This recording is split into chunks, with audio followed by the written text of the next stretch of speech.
राधे राधे सभी भक्तों को जय बिहारी जी की। तो आज हम बात करेंगे कि एक साधक को किन बातों का विशेष ध्यान रखना चाहिए। सबसे पहली बात, जितासनो। जितासनो मतलब एक साधक को सबसे पहले आसन सिद्ध करने की बहुत आवश्यकता होती है। यदि एक साधक का आसन सिद्ध नहीं होगा तो जब भी वो ध्यान जप करने बैठेगा तब कमर में दर्द, मतलब शरीर में ही ध्यान लगा रहेगा। दूसरी बात, जित श्वासों। एक साधक का अपनी श्वासों पर पूरा नियंत्रण होना चाहिए, क्योंकि सांसों का हमारे मन से बहुत बड़ा संबंध होता है। जब क्रोध में होते हैं तो तेज तेज सांसें चलने लगती हैं, तो कहा जाता है ना कि लंबी सांस लो। मतलब जब धीमे धीमे सांस चलेंगी, नॉर्मल सांस चलेंगी, तो हमारा व्यवहार नॉर्मल होगा।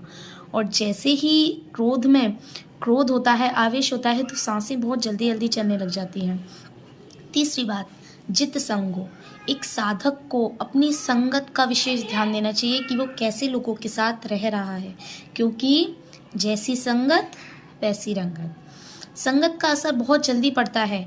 यदि कोई भक्त है, आप भक्त के साथ रहने लग जाओ और उसकी प्रसादी पाओ, तो आप में भी बहुत जल्दी असर दिखने लगेगा उस भक्त का।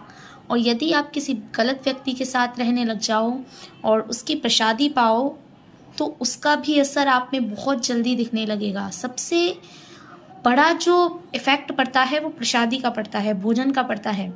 महाभारत में श्री भीष्म पितामह ने ये बताया भी है